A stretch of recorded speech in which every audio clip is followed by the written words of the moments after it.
Chào mừng mọi người đã đến với số tiếp theo của Arrival Podcast trên kênh Hotel ở Việt Nam.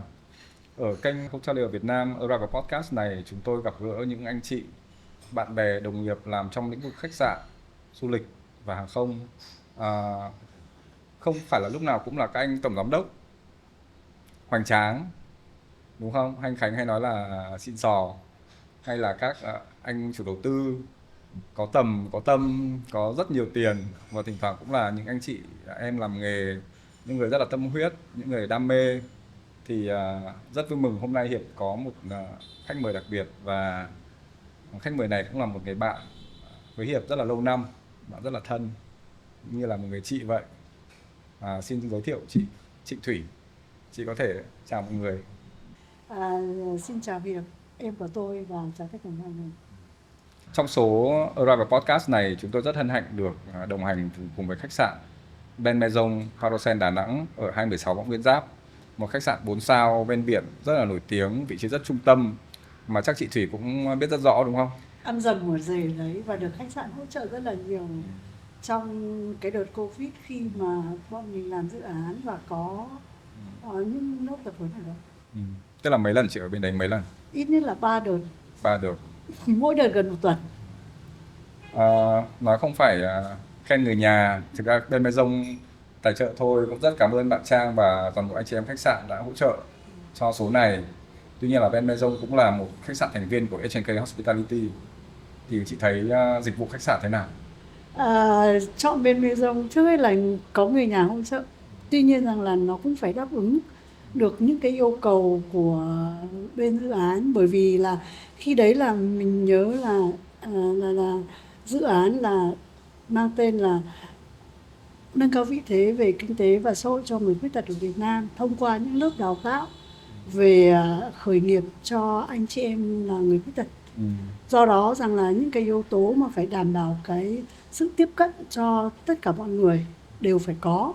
Thì ví dụ như là có trong lớp học viên đó có hơn 20 người thì có đa dạng tật, có người đi xe lăn, có người là điếc, có người là mù hoàn toàn, khiếm thị. Do đó rằng là tất cả những cái cơ sở hạ tầng của khách sạn đều phải đáp ứng được thì mọi người mới có thể độc lập tới lớp, tới khách sạn để tổ chức tập huấn và làm việc ở đó trong suốt mấy đợt tập huấn.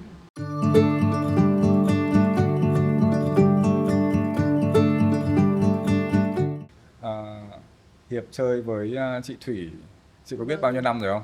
Từ bao giờ không nhớ. Không nhớ đúng không? Xem nào.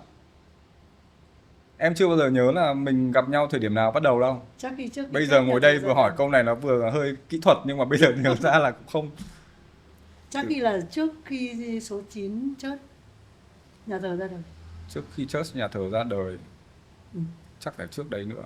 Em nhớ là chắc loanh quanh cỡ 2008, 2009 gì đấy. Chắc cũng Có lẽ thế. Tại vì là 2008 thì bắt đầu là chị không chỉ làm về việc điều hành mà chị làm phần sản phẩm cho công ty nữa. Thế nên rằng là cái việc mà nắm bắt thông tin hay là cập nhật thông tin về các sản phẩm dịch vụ ở ngoài miền Bắc thì là việc của chị. Hơi trái ngược với anh chị em làm sale khách sạn khác thì chắc là có thể do tính cá nhân, tính hơi mải chơi hay thích đi chỗ này chỗ khác. Thì ở một số công ty du lịch ấy thì em lại hay thân với product, hoặc là hay thân với các anh làm guide, chứ còn các anh chị contracting hay là travel consultant ấy thì ít thân hơn. Thì em nhớ là sau đấy chị em mình đi với nhau nhiều, và team gọi là team phiêu bạt, đúng không?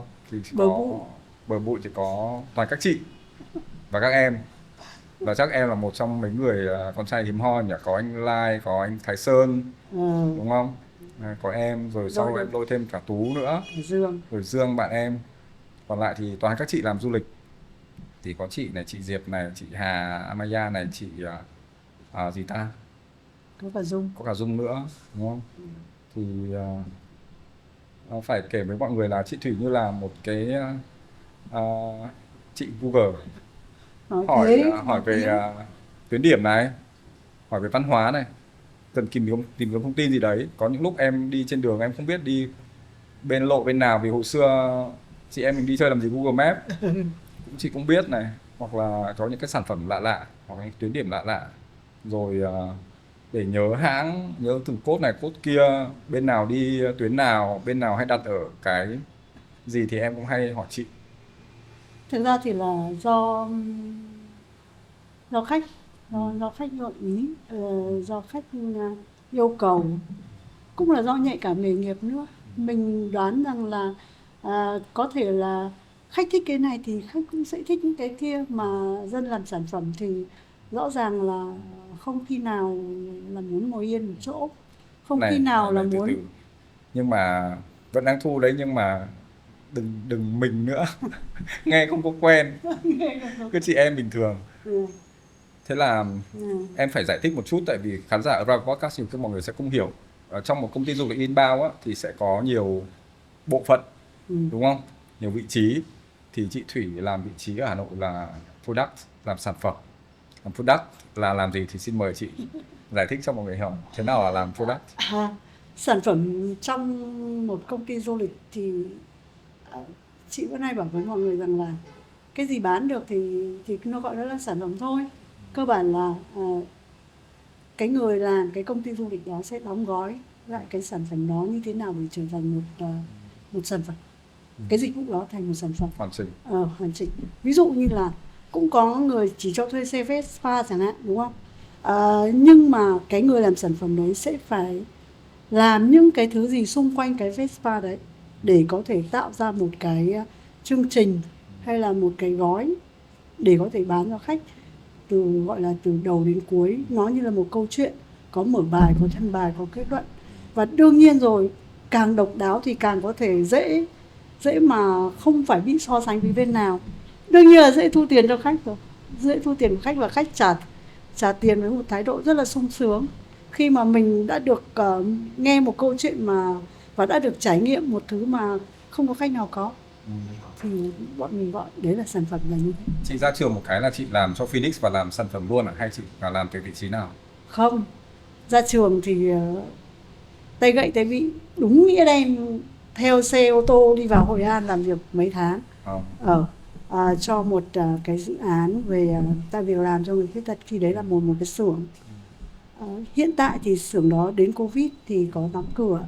Bây giờ thì vẫn có anh chị em với cái xưởng đấy, là một quán trà Reaching Out ở phố cổ Hội An. Hội An xong mới ra ngoài này. Ra ngoài này. Không có biết cái giai đoạn đấy diễn ra thế nào. Ra ngoài này sau đấy là lại đi ô tô vào Sài Gòn, thì vô tình thế nào đấy biết đến Phoenix, nộp hồ sơ vào Phoenix. Chị nộp hồ sơ vào chứ không phải là các anh kia bắt được chị anh như nào?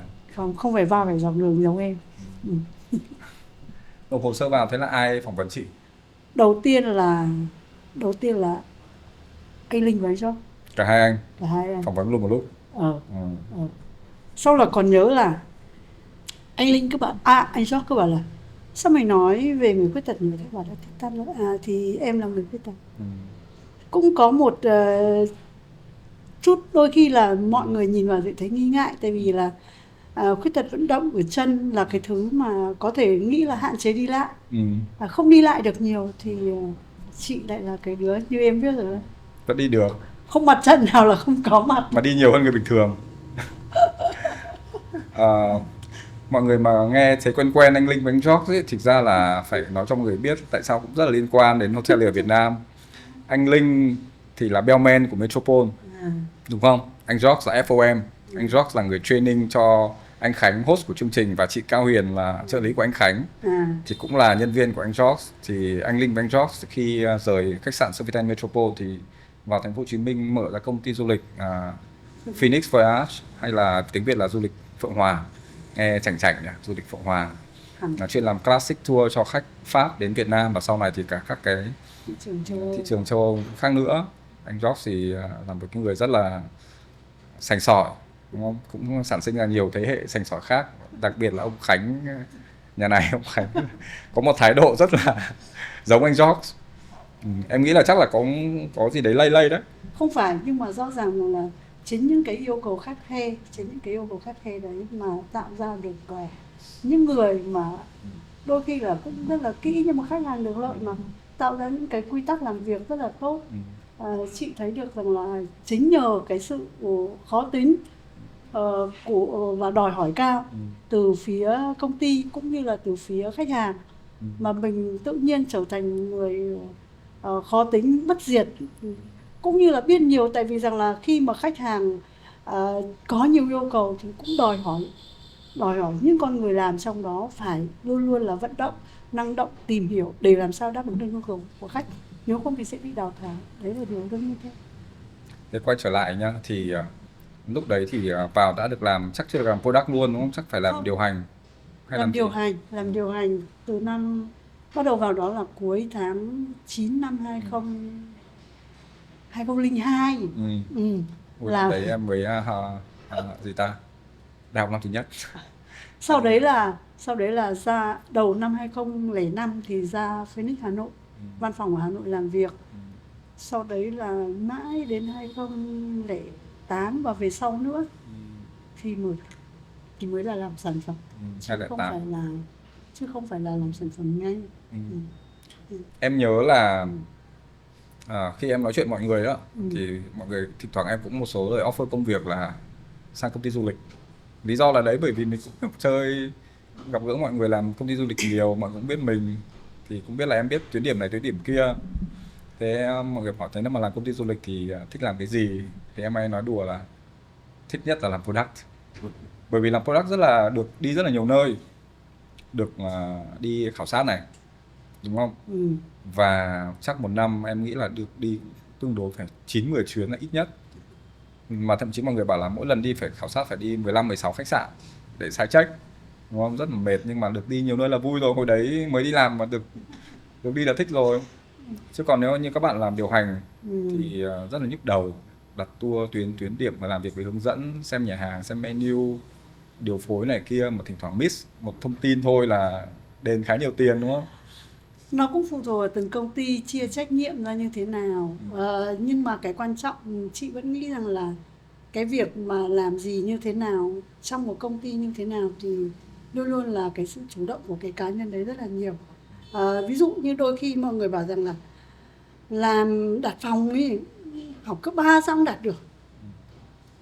Ok, về mặt lý thuyết thì là như thế. Nhưng mà làm thế nào để cho công ty được lợi nhất, được cái việc mà khách được ở phòng tốt nhất với giá tốt nhất thì không phải là như thế. Mọi người đều hiểu điều đấy không? Kể cả ví dụ như bảo là làm product, mình làm product coordinator.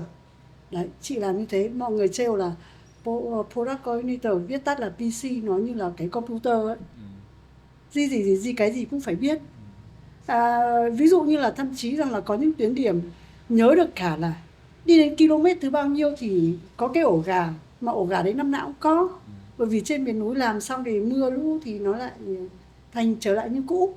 Thế nên rằng là nhiều hướng dẫn đi về bảo là đường khó đi lắm, thế này thế kia, làm sao mà một người làm sản phẩm phải nói lại được rằng là không khó, chỗ đấy nếu mà khó thì nó là vấn đề này và nó sẽ là cách giải quyết là như thế này. Em đi rồi có khó đâu mà anh bảo là khó. Xong là mọi người bảo là cái thủy nó còn đi được nữa, là đến mọi người xong mọi người cứ kêu nhiều thôi. Thì đấy cũng là một cái lợi khi mà mình là người khuyết tật, mình lại có một cái lợi như thế. Tôi được đi với chị Thủy rất nhiều, đi chả biết đếm hết bao nhiêu trip, và trip trekking cũng đi nhờ, trekking Pù Luông đi với cả Vinh nữa, cả Hoàng Anh. Bà này vẫn cứ dẫn đầu đoàn. Chị Thủy chân không được thoải mái như mọi người đâu, đi thì cứ phải hơi tập tễnh một tí, đúng không? Nhưng mà luôn luôn dẫn đầu và đi 10 mấy cây không xi nhê, trong khi mấy ông bọn tôi mồ hôi mồ kê rồi xin nghỉ các kiểu. Nhưng mà dần dần cũng quen. Không quen thôi, nó là Trước thói quen. có một là cái này em muốn nói với chị, hôm trước chị nói mà em vừa buồn cười, mà vừa một việc chị nói với em vừa buồn cười mà em hơi xúc động tí. Hơi thôi. Hôm đấy chị bị ngã xe. Chị ngã xe xong chị nói đùa một câu là lần đầu tiên trong cuộc đời chân mình được gặp lại. Đúng, công nhận. Đúng không? Mà vẫn rất tươi, vẫn cười rất thoải mái. Tại vì từ trước là chân đã không có thể co duỗi bình thường được, đúng không? Thế mà lúc đấy nói mình chân có không co, nó chỉ duỗi thôi, không co. Mình bảo bà này cái chuyện với, nếu mà như em như thế thì em sẽ thấy kiểu rất là không thoải mái, nhưng mà chị nó đối diện chuyện đấy nó rất bình thường. Và em, chị để ý không, chưa bao giờ em hỏi với chị là ê Thủy ơi, cái chân những cái thứ như thế nào, chưa bao giờ. Em coi như chị là mặc định là luôn luôn available. Ví dụ em hẹn chị ra đây em cũng bảo chị vẫn phải đi bình thường, xong lúc đấy mình nhớ ra hôm nay trời mưa, xong bà này bà đi, xong rồi tối về kiểu gì, xong mới nhắn là như thế đấy, là thôi chị ở đây về với em. Thương Chứ bình quá. thường là em không có để ý chuyện đấy đâu, em kiểu cũng hơi vô tâm tí nhỉ. Không phải, nhưng mà thực tế thì mọi người cũng không cần phải để ý đến những cái thứ kiểu Không phải, như vấn nó đề là đây rất là là đương nhiên rồi. vấn đề đây là không phải là cần hay là không cần á, kiểu như là em mặc định, Ừ. em không bao giờ quan tâm là cái chuyện là accessible hay là disability các thứ như thế nào. Em mặc định là chị Thủy là cần là hỏi, nhờ là phải được, bình thường là như thế hết. Ừ. Thế hôm mới nói hôm trước để hơi cảm thấy tự nhiên hơi Ồ, à, nghe hơi sến. rồi sến quá, mình gãy chân. Hôm đấy là bị Mổ quệt vào cái gì? đi xe Cái xe máy. rất tốc độ bình thường, chưa đến 30 km, quệt một cột mốc, cái Là chân cái thò ra. là cái cột bên đường Cái à, cột bên đường. cột kẻ vạch đấy hả? Ba vạch xanh đỏ, đây là trắng đỏ đúng không? Xe dừng lại, tại vì mình thấy đau. Thì phát hiện ra là chân mình gập lại được. Lần đầu tiên trong cuộc đời chân được gập. Thế là đẻ ra là chân đã như thế hết rồi đúng không? Không, đi Như viện. thế nào? Để ra là Lần đầu tiên hỏi đấy. thế, Ừ. kể luôn, chẳng mấy khi được hỏi. Ừ. Chị nhớ là mẹ chị để chị ra là được khoảng 1 tuần, 10 ngày gì đấy. Thì thấy bị ho, sốt các thứ, rồi tím tái người, đi cấp cứu thì là tràn dịch màng phổi. Ừ. Sau đó là nằm tủ kính ở Sanh Pôn khoảng 4 tháng. Ừ. À, có một cơ số lần là rút ống thở đưa đi Văn Điển, Này, thật nhưng à? mà lại sống. Số to, Số to.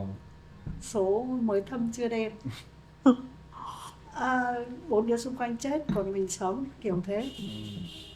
Thế thì chắc là do tiêm nhiều kháng sinh quá, Ừ. truyền nhiều kháng sinh quá. Tác dụng phụ. Thì chân, cái cơ xương khớp gân nó Chắc là gân đúng không? Chắc nó cái không dây hoạt chằng ở động, đấy. nó không hoạt động. Cái xương bánh chè nó dính lại cơ và gân, Rồi. thế nên là nó cứng lại thôi, nó không co gập lại được. Rất đơn giản. Thế là lần đầu tiên trong cuộc đời, thực ra là trước đấy, trước 10 ngày đấy chị cũng biết rồi, nhưng mà về mặt ý thức thì là lần đầu tiên được gặp là hôm trước. Thế thì em thấy chứng tỏ thời gian tưởng trước anh Linh, anh George, em nghĩ đấy cũng là một cái mà văn hóa của khách sạn trước các anh ấy làm, là bên đấy mọi người cũng hỗ trợ cho người khuyết tật rất là nhiều, kể cả chị thiết kế là cũng là người khuyết tật này, và một số người nữa bên trồng hoa sữa thứ mọi người cũng nhận mà. Thế em nghĩ là cái này có thể là Không, Metropole sau đấy thì chị tham gia công tác hội, thì có biết là cũng có một số đợt là Metropole liên lạc với hội, hoặc là có nhờ hội tư vấn để tuyển dụng lao động về người khuyết tật. Có những đợt như thế. thế là làm như vậy là làm product cho Phoenix là bao nhiêu lâu lại quay lại Phoenix, làm hơn 10 năm, 15 năm làm cho Phoenix là khoảng chắc khoảng 28. Đến 2020 khi Covid tới thì là gần 18 năm. 18 năm, hết thời thanh xuân gì nữa, Bây giờ mình vẫn thanh xuân sao thế? hết thời tuổi rất trẻ. Mặt phụ huynh, tâm hồn học sinh. Thế là vào chủ đề chính một tí, tại vì Hiệp muốn mời chị Thủy ngày hôm nay đến đây là bởi vì em có rất quan tâm đến một cái chủ đề mà chị em mình cũng nói chuyện với nhau một số lần, và cũng một số lần hơi tranh luận một tí, đó là chủ đề du lịch dành cho người khuyết tật, mà chị là founder của cái tổ chức Accessible Tourism Việt Nam, đúng không? Và dạo này em thấy chị hoạt động rất là năng nổ trong tổ chức đấy.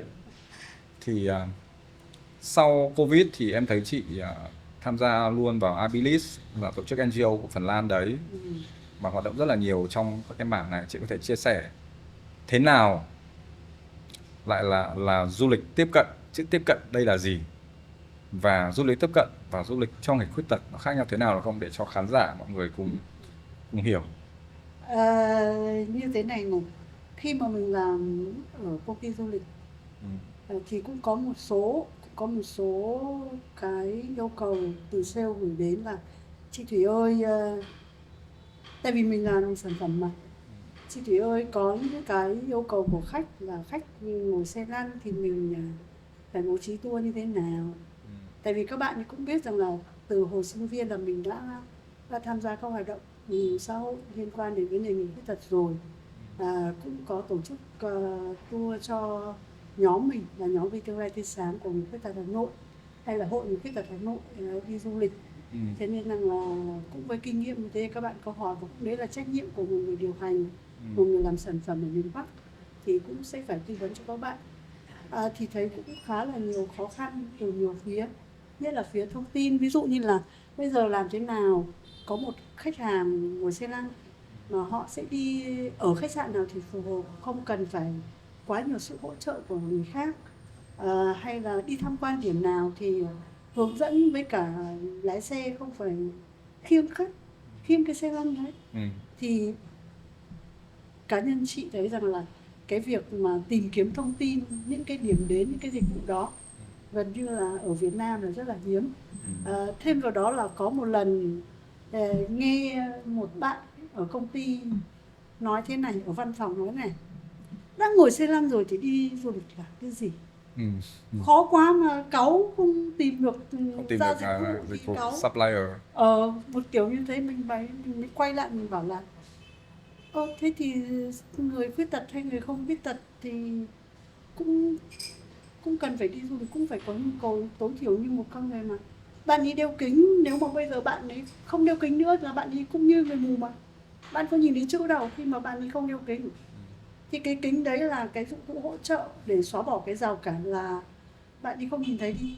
Thì cũng như là những người đi xe lăn hay là những người điếc, những người khiếm thị cũng sẽ có những rào cản riêng. Ví dụ như người đi xe lăn thì sẽ có những cái rào cản là họ cần những cái đường đi lối lại nó bằng phẳng, có dốc, không có bậc, không có rào cản, không có vật cản để xe lăn lăn được. Thì cái xe lăn nó là cái chân của người ta, đúng không?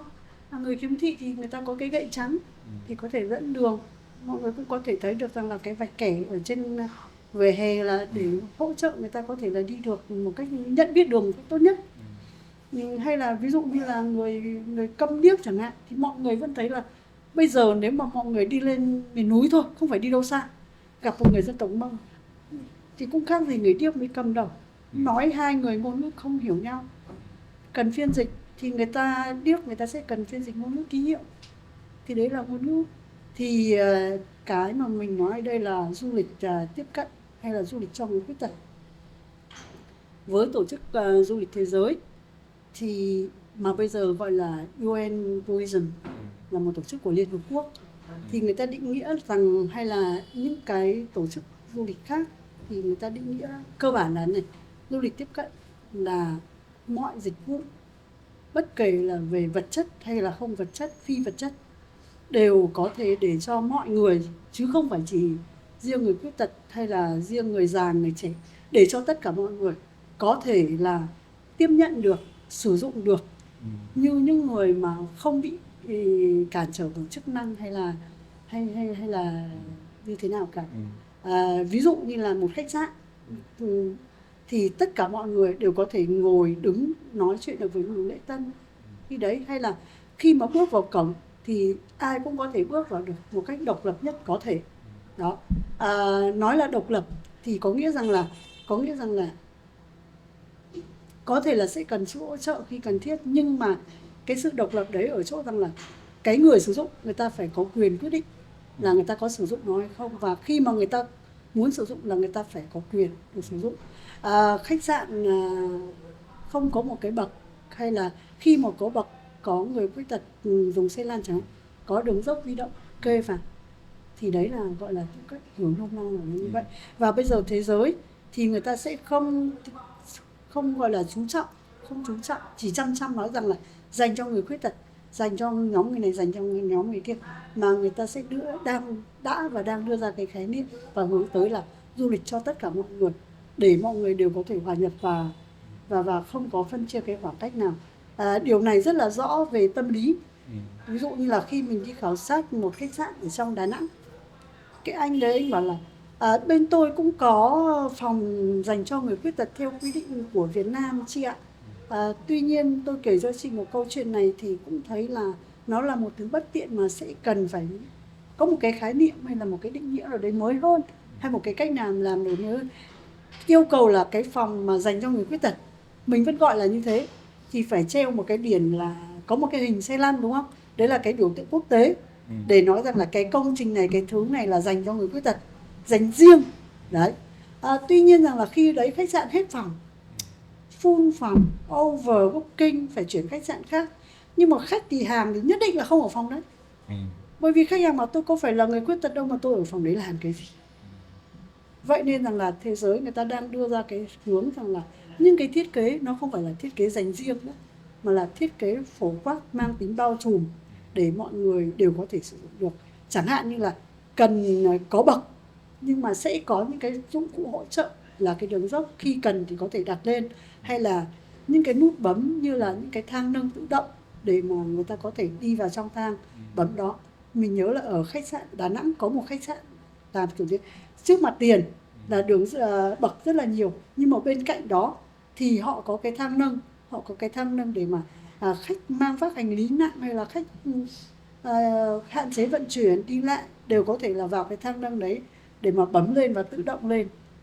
Thì đấy là những cái giải pháp có thể là tích hợp và là tối ưu nhất để ai cũng có thể sử dụng được một cách thoải mái, tiện lợi, tốn kém ít chi phí và không mất quá nhiều sự điều chỉnh. Người ta gọi đấy là thiết kế phổ quát. Thì cái du lịch tiếp cận hay là du lịch cho mọi người hay du lịch cho người khuyết tật thì người ta đang nói đến câu chuyện đấy.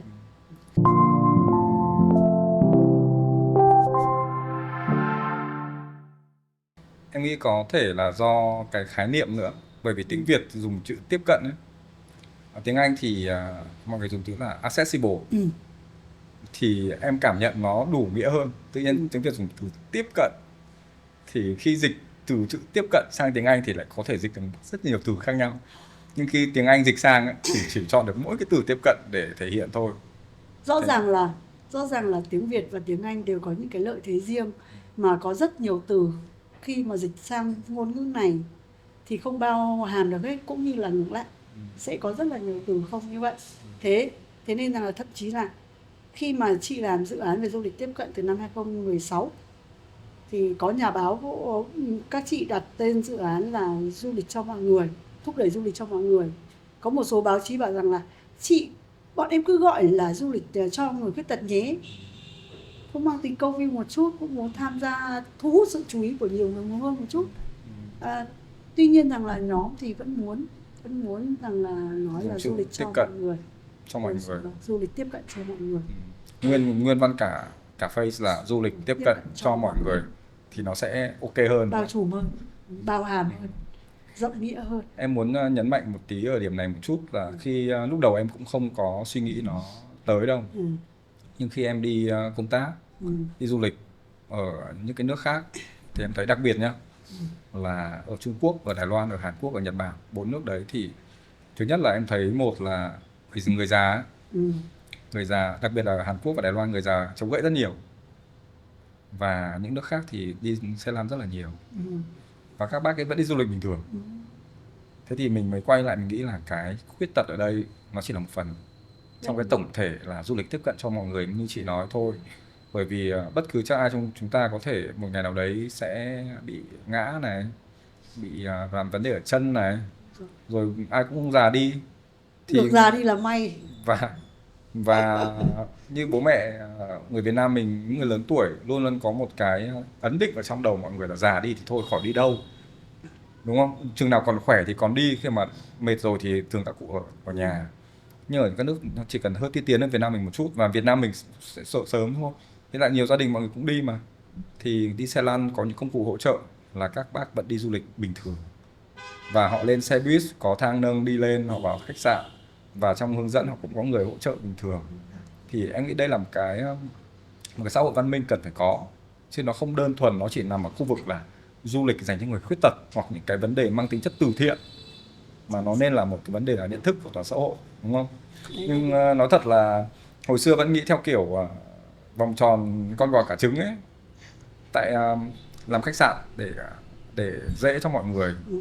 đúng không? Cần có cái feature này feature khác, thì các chủ đầu tư luôn luôn nghĩ mà tôi làm cái này Đây là thì cái chị- này turn ra được bao nhiêu tiền, đúng không? Công ty du lịch cũng vậy. ai cũng thế. Thế bên công ty nước ngoài hỏi là bên anh có tour dành cho người khuyết tật, người lớn tuổi này không, thì công ty Việt Nam mình lại đi tìm các chị đồng nghiệp mình đấy, đi tìm rồi không tìm được rồi cũng tức cũng ấy lại. Thì em nghĩ là cần thời gian nữa, cần thời gian nữa. Chị thấy cái vấn đề liên quan đến con gà quả trứng này thế nào? Bây giờ em ví dụ em là ông chủ khách sạn đi nhá. Vâng. Theo quy định của tổng cục là phải bao nhiêu phần trăm đấy, 5% hay là một phòng trên một tầng Ừ. vì đó là 5 sao, đúng không? Ừ. Cái này chắc ông Khánh dành hơn mình, ông ấy tư vấn rồi chuyên môn về setup, quản lý về tổng thể. Thế nhưng mà để đạt quy định là phải, thứ nhất là có các cái feature dành cho người khuyết tật này, và ít nhất là có một số lượng phòng nhất định cho những người khuyết tật này. Rồi trong nhà vệ sinh sẽ phải có một nhà vệ sinh riêng này, đường lên này, rồi trang thiết bị đón khách pick up này kia là cũng phải hỗ trợ này. Giả sử không có cái nâng lên thì cũng phải có cái chỗ để cho nhân viên họ hỗ trợ để đưa được khách lên, chứ ví dụ một cái xe bình thường thì cũng không thể để dễ access được, mà không có chỗ để xe lăn thì cũng không access được, đúng không? Thì theo chị, vì ông chủ đầu tư ông đặt câu vấn đề như thế, tôi đầu tư tiền ra để làm như này, nhưng mà cái phòng này liệu một năm occupancy nó hiệu quả hay không, các tính toán thế nào, thì chị sẽ trả lời ông ấy ra sao? Coi như là đi pitching để kêu gọi đầu tư nhé. Tôi gọi đầu tư. Có một số con số như thế này mà chị rất là muốn đưa ra cho mọi người. Về Việt Nam trước đi. Mọi người cứ bảo là chả thấy người khuyết tật ở đâu. Người khuyết tật đi đâu mất? Thống kê thì của Tổng cục Thống kê Việt Nam năm 2016 về cuộc điều tra lớn nhất về khuyết tật là điều tra quốc gia về khuyết tật Việt Nam năm 2016. 2019 công bố có con số là Việt Nam tính từ 2 tuổi trở lên thì có khoảng hơn 7%, 7,2% là người khuyết tật. Có nghĩa rằng là hơn 6 triệu người. Đấy là một con số khiêm tốn, phải nói là khiêm tốn. Bởi vì trước đấy thì là theo tính toán và những con số thống kê bên phía Bộ Y tế thì sẽ có khoảng trên dưới 10% dân số là người khuyết tật. Về đơn vị mà liên quan nói chuyện đến sức khỏe và khuyết tật nhiều nhất trên thế giới này là WHO, Tổ chức Y tế Thế giới. Báo cáo đưa ra một số con số thế này. Khoảng 15% dân số là người khuyết tật. 15% dân số là người khuyết tật. Là 15%. 15%. Tới năm 2030 thì khoảng gần 30% dân số là người cao tuổi. Già hóa dân số. Người càng già đi. Trong đó thống kê cho thấy 85% người cao tuổi có ít nhất một dạng khuyết tật. Có ít nhất một dạng khuyết tật. Như thế thì dân số thế giới có liên quan đến khuyết tật là bao nhiêu phần trăm? Và đương nhiên rằng là với ngần đấy người thì sẽ có bao nhiêu phần trăm gia đình trong tổng số gia đình trên thế giới là có liên quan đến người khuyết tật. Thế nên rằng là vấn đề về khuyết tật nó không phải là một vấn đề hiếm. Và cái vòng tròn luẩn quẩn cho tiếp cận nó là thế này. Vì không có tiếp cận, thế nên là người khuyết tật không ra đường. Đấy là về mặt vật lý nhé. Còn nhiều thứ khác, tức là về không có tiếp cận, thế nên là người khuyết tật không hiện diện. Bây giờ công nghệ thông tin thì mọi người có thể kết nối mạng các thứ rồi, tức là tiếp cận ra ngoài xã hội theo hình thức online, trực tuyến. Tức là vì không có sự tiếp cận thì sẽ là không có sự hiện diện của người khuyết tật trên mọi thứ. Vì không có sự hiện diện của người khuyết tật, thế nên mọi người mới cho rằng đấy là một nhóm thiểu số, rất ít và không đáng để quan tâm. Vì không đáng để quan tâm, thế nên là không có những cái chính sách, không có những thực hành liên quan đến người khuyết tật để người khuyết tật có thể được tiếp cận. Và thế là không tiếp cận. Thế thì có nghĩa rằng là cái vòng luẩn quẩn đấy, không tiếp cận, không để ý đến, không thấy sự xuất hiện, không thấy sự tham gia, không thấy sự đánh giá, không có chính sách, và nó là không tiếp cận. Bây giờ chỉ cần bỏ cái chữ không đi, nó là tiếp cận. Nếu có tiếp cận, người khuyết tật sẽ tham gia được nhiều hơn trong tất cả mọi mặt về đời sống xã hội, kinh tế, nhấn mạnh kinh tế nhé. Nếu Việt Nam mà để lỡ số lượng người khuyết tật không tham gia vào kinh tế thì có nghĩa mỗi năm Việt Nam mất đi 3% tỷ suất GDP. 3%, trong khi kinh tế Việt Nam mỗi năm là tăng bao nhiêu? Hơn 6%. Thì là mất bao nhiêu? Nếu mà không tận dụng được số lao động đấy. Thế có nghĩa rằng là khi mà người khuyết tật tham gia được vào đời sống xã hội, kinh tế thì mọi thứ nó sẽ khác đi rất là nhiều. Đấy là một điều nhất trong lĩnh vực du lịch. Trong lĩnh vực du lịch đi, cứ nói rằng là bây giờ không phải chỉ người khuyết tật, người già. Ở Việt Nam thì mọi người vẫn biết rằng là tới thời điểm Covid hay là khi mà Covid phục hồi, mỗi năm Việt Nam có khoảng hơn 80 triệu lượt khách du lịch nội địa, phải không? Hơn cả, ngang bằng với cả dân số, đúng không? Đó. Như thế thì mà mọi người phải biết rằng là người khuyết tật thì thường, nhất là Việt Nam, không khi nào đi du lịch một mình, chắc trường chị. Chắc trường chị. Mà thường mọi người sẽ đi với người khác. Nếu mà anh phục vụ được một người khách là người khuyết tật, anh sẽ có cơ hội phục vụ ít nhất 2 khách. Có một nghiên cứu của Anh chỉ ra rằng là nếu mà có phục vụ được một khách là người khuyết tật, anh có ít nhất cơ hội phục vụ 1,8 khách. 1,8 khách. Đương nhiên rằng là doanh thu nó lên rồi, phải không? Cũng như hôm trước chị gửi cho Hiệp một đường link của một tổ chức du lịch về khuyết tật ở Úc, phải không? Người ta đã chỉ cho rằng là ở Úc một năm có bao nhiêu tỷ, chiếm bao nhiêu phần trăm doanh thu trong ngành du lịch, ít nhất 15%, theo chị nhớ con số khiêm tốn là như thế. Đó. Thế thì và thế này nữa, chị nhớ là trong một cái cuộc thảo luận, một cái cuộc tọa đàm mà dự án về du lịch tiếp cận mà có thực hiện tại Ninh Bình, chị nhớ anh Mạnh khi đấy là phó giám đốc Sở Du lịch Ninh Bình có phát biểu như này, mà thực sự ra là bản thân chị rất là cảm động khi đã nhìn thấy là một người làm du lịch nhận ra được vấn đề như mình đã nhận ra. Là anh nhấn mạnh rằng là Ninh Bình chúng tôi mong muốn làm du lịch tiếp cận cho mọi người, không phải vì chúng tôi muốn chơi trộn, không phải vì chúng tôi muốn là nhân văn hay từ thiện gì cả, mà chúng tôi muốn chứng minh rằng là Ninh Bình sẽ trở thành một điểm đến đáng để đến cho tất cả mọi người. Chúng tôi thực sự thể hiện cái mong muốn cầu thị và chúng tôi muốn mình văn minh như thế. Cũng như mọi người nói rằng là vào Đà Nẵng là vào một thành phố đáng sống. Mà thực sự là Đà Nẵng thì hình như là, nếu không nhầm thì cách trước cửa bên Mê Dông một đoạn là có một cái đường ở ngoài bãi biển Biển Đông, khu du lịch Biển Đông này. Có một đường tiếp cận đầu tiên ở trên Việt Nam rồi, là có đường là đi ra cho xe lăn được ra đến tận Mém Nước. Đúng rồi, chính xác. Đấy chỉ có Đà Nẵng làm được. Em nghĩ là đến thời điểm này. Đó. Anh Mạnh Ninh Bình thì con làm không? Anh Mạnh bây giờ là giám đốc sở. Giám đốc sở à? Chị vẫn lên làm và chị mong là với những cái nhìn thấy lợi. Tất nhiên là ở Việt Nam thì chị vẫn đang mong muốn là mọi người cũng hay hỏi là, như em hỏi là con số thống kê nào, chỉ số ra làm sao, bao nhiêu tiền, bao nhiêu cái này, bao nhiêu cái kia, lợi nhuận hay doanh thu của ngành du lịch mà phục vụ liên quan đến người khuyết tật. Thì rất là mong muốn là có 2 điều.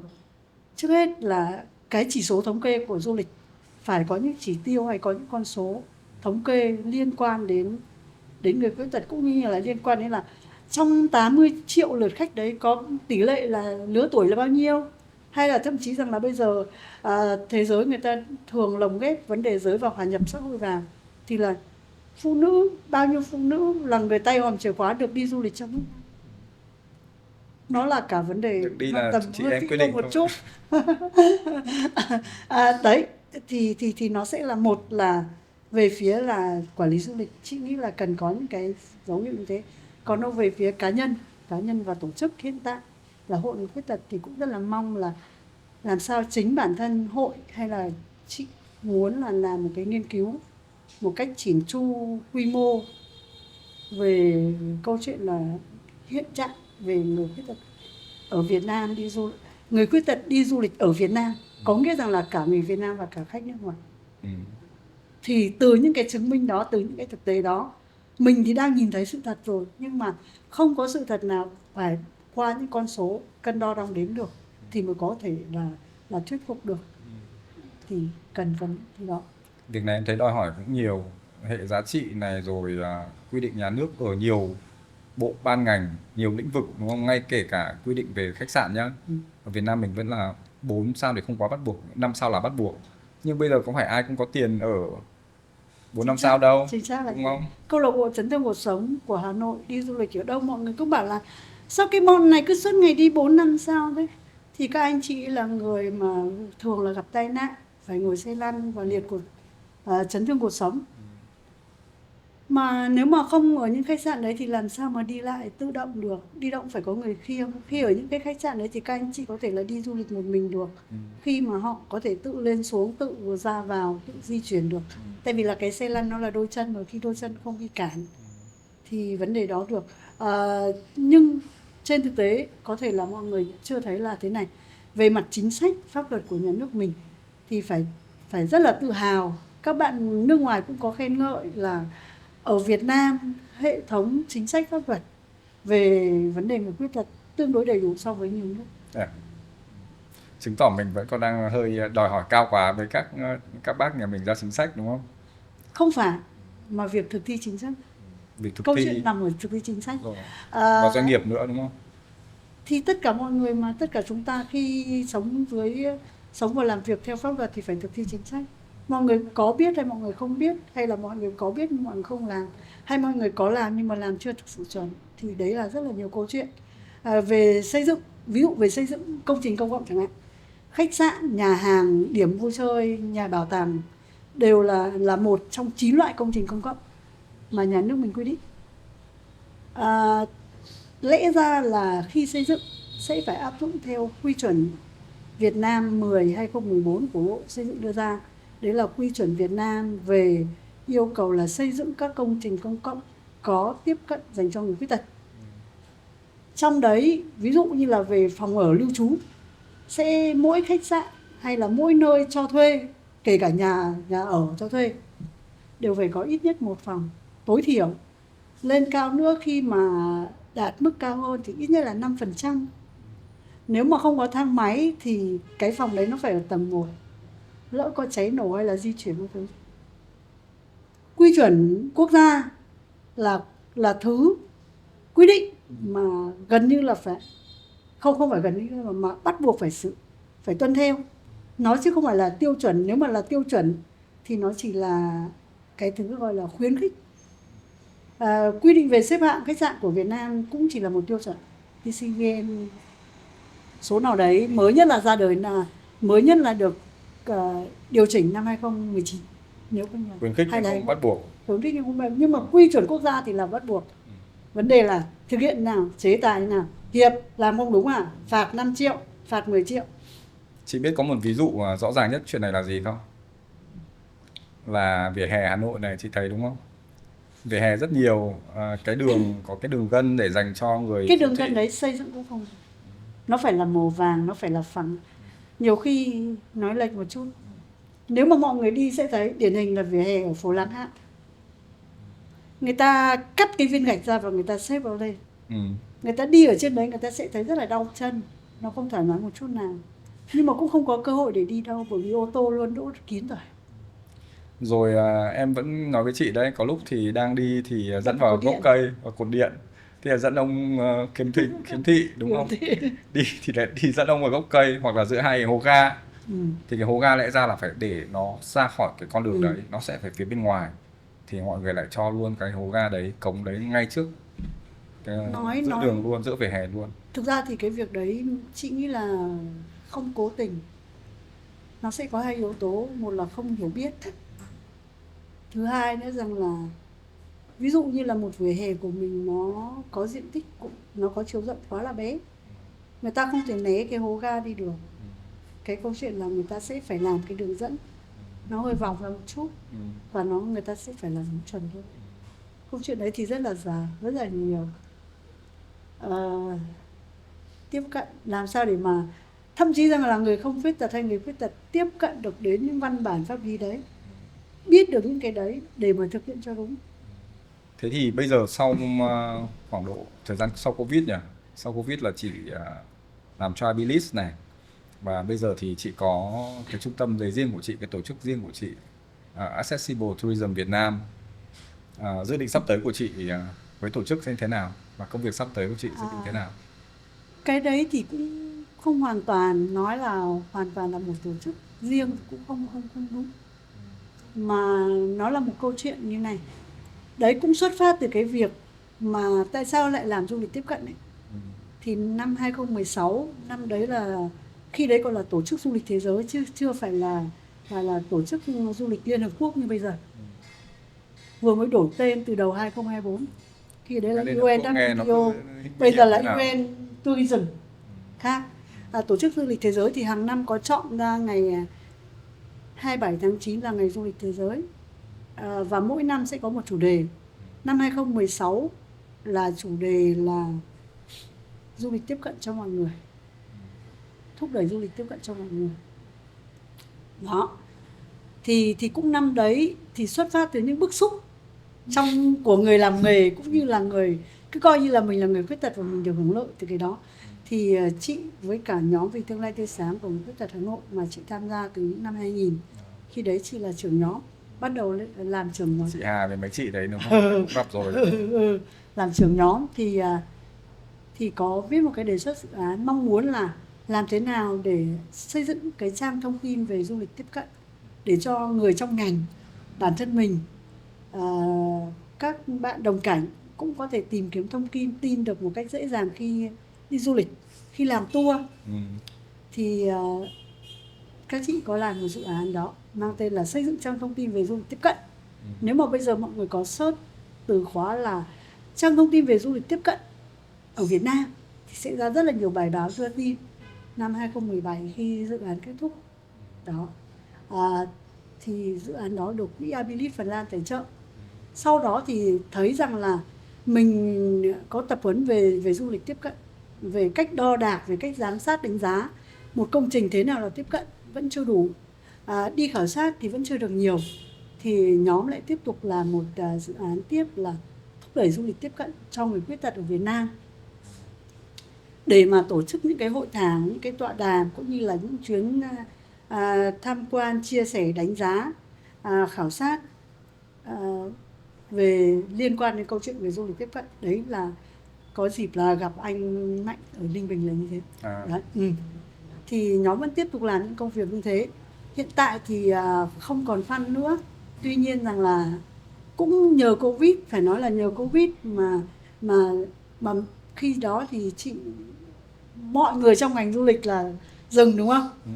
Mọi hoạt động là dừng, nhưng hoạt động online lại nở rộ. Thì có rất là nhiều diễn đàn diễn ra, nào là làm thế nào để phục hồi, làm thế nào để đối phó với Covid, làm thế nào để phục vụ khách, rồi khảo sát, rồi đánh giá rất là nhiều. Thì khi đấy chị làm cho Abilis rồi, chị lại chuyển ngay để sang một dự án của Abilis, là dự án để nâng cao quyền năng về kinh tế và xã hội trong người khuyết tật Việt Nam đó. Và vào Đà Nẵng ăn dầm ở rể bên Mê Dông mấy lượt đấy. Chị cũng làm việc online như nhiều người khác, tham gia rất là nhiều chương trình diễn đàn liên quan đến ngành du lịch. Thì với một mong muốn là làm thế nào lúc bấy giờ là thoải mái chia sẻ về du lịch tiếp cận, thậm chí rằng là tư vấn cho rất là nhiều công ty về cách phục vụ khách là người khuyết tật như nào. Thậm chí rằng là khi đấy không làm cho Phoenix nữa thì tư vấn cho các công ty vẽ tour như nào cho khách. Một khách, nếu mà khách là người điếc thì cần có gì lưu ý, khách là người khuyết tật thì tour tuyến như thế nào, có thể tư vấn. May mà chị có thời gian sống ở cả 3 miền, thế nên rằng là và cũng nhạy cảm đường, không có yếu tố mù đường, nên là vẽ tour nhanh lắm. Vẽ tour nhanh lắm. thế thì sau khi mà được nhiều người biết đến về du lịch tiếp cận đó thì cũng có những cái lời mời, ví dụ như là đi chia sẻ cho các bạn sinh viên ở các trường đại học về du lịch tiếp cận, sinh viên đại học ngành du lịch, chủ nhân tương lai của ngành du lịch đấy. Cũng câu chuyện là kinh tế, ngoại ngữ các thứ. cũng câu chuyện thậm chí rằng là chia sẻ online ở Đại học Nha Trang gọi ra mấy buổi liền. Thì cũng câu chuyện là du lịch tiếp cận là cái gì, khách ở đâu ra, làm thế nào để phục vụ những cái khách đó, hay là kỹ năng bí quyết, tất cả những thứ đó. Thì hiện tại thì chị và nhóm vẫn đang tiếp tục làm cái công việc đó một cách phi lợi nhuận, Ừ.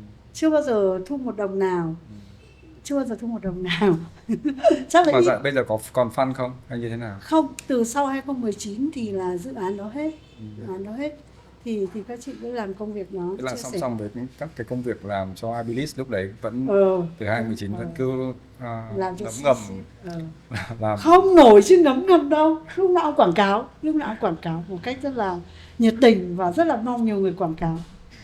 Thực ra thì thông qua cái dự án thì cũng muốn mong là kể cho mọi người biết về câu chuyện liên quan đến du lịch tiếp cận, liên quan đến nhu cầu của 10% dân số thế giới, liên quan đến nhu cầu của hơn 10% dân số thế giới khi mà có người thân cùng sống với cả người khuyết tật như vậy. Liên quan đến câu chuyện làm nào để cho ngành du lịch tốt hơn, trăm hoa đua nở hơn, phong phú hơn, trở thành điểm đến hấp dẫn hơn. Hôm trước có một đồng nghiệp cũ bảo là chị ơi, bây giờ em ở công ty này, bên Đức họ gửi sang một request cho em mà 16 khách ngồi xe lăn, em phải làm gì? Hay là gần đây là chị ơi, em cần một phiên dịch ngôn ngữ ký hiệu, thủ ngữ, bạn gọi là thủ ngữ, để thuyết minh cho khách của em từ Bắc vào Nam. Khi đấy lại phải giải thích, tư vấn cho các bạn hiểu là với một người điếc hay khiếm thính thì như thế nào, và làm thế nào cho tốt nhất. Liệu phiên dịch ngôn ngữ ký hiệu ở Việt Nam có thể làm được việc đấy hay không, mặc dù các bạn biết tiếng Anh hay là tiếng Đức thì lại làm công việc như là một người tư vấn. Em nghĩ thì tương lai các chị có thể cho nó thành một tổ chức, kêu gọi funding vào này và bán những cái dịch vụ đấy. Tương lai thì đang muốn, Mà em nghĩ là cũng không phải quá xa đâu á. không Cái thì dịch đang vụ đấy muốn, đang muốn, tại vì là đang chị vừa mới về hội từ đầu tháng 5 một cách chính thức, sau khi trước tức đó là làm chỗ trong Mỹ Đình chị nói là hội hiệp hội đấy đúng không? Hội Người Khuyết Tật Hội thành Người phố Khuyết Hà Tật Nội. Hà Nội. Thì cũng mong muốn rằng làm sao để có thể là tạo ra nguồn thu cho nhóm, cho hội. Mong muốn vẫn là tạo ra một trung tâm thông tin tư vấn về du lịch đó, thì cũng sẽ là như thế này, cũng có lần thế này. Ví dụ như là mình có đi xe buýt của Vinbuýt, mọi người vẫn ca ngợi là tiếp cận các thứ này kia. Mình có hỏi là các anh các chị có khi nào được đào tạo cách hỗ trợ người khuyết tật hay không, ví dụ như là cách đẩy một cái xe lăn như thế nào hay không. Hay thậm chí rằng là hội thì cũng có làm những cái dịch vụ như là dạy kỹ năng cho nhân viên của sân bay ấy, cho các bạn ở trường hàng không khi các bạn đang học cái cách hỗ trợ hành khách là người khuyết tật như này. Và các bạn tiếp viên đấy Tất cả mọi người từ mặt đất từ lên mặt máy đất bay. đến máy bay chứ không phải là chỉ, thì những cái dịch vụ đấy hoàn toàn là có thu. Thì mong nếu mà mình muốn chuyên về du lịch, tại vì đam mê du lịch, tự nhiên bây giờ nhắc đến du lịch thấy 4 năm mình không đi làm du lịch. Thế bây giờ có muốn quay lại không? Nói bên lề thì có muốn quay lại không? Có. Làm sao mà cho hết cái thân còi này, làm sao mà làm hết được 2-3 việc? Làm được mà. Thì rõ ràng ngày trước làm Phoenix thì vẫn làm dự án về du lịch tiếp Sale thế thôi. Tổ chức thì tên chính thức sẽ là Accessible Tourism Việt Nam đúng không? Thế thì em chúc cho mọi người, các chị là sắp tới có rất nhiều mạnh thường quân funding này, là mình có thêm, em nghĩ là phải có một cái cổng thông tin rõ ràng cụ thể, và cái thông tin này phải đẩy được cho rất là nhiều có một trang web, và chắc phải chạy ad các kiểu điên đảo đúng không, để cho mọi người biết nắm được thông tin.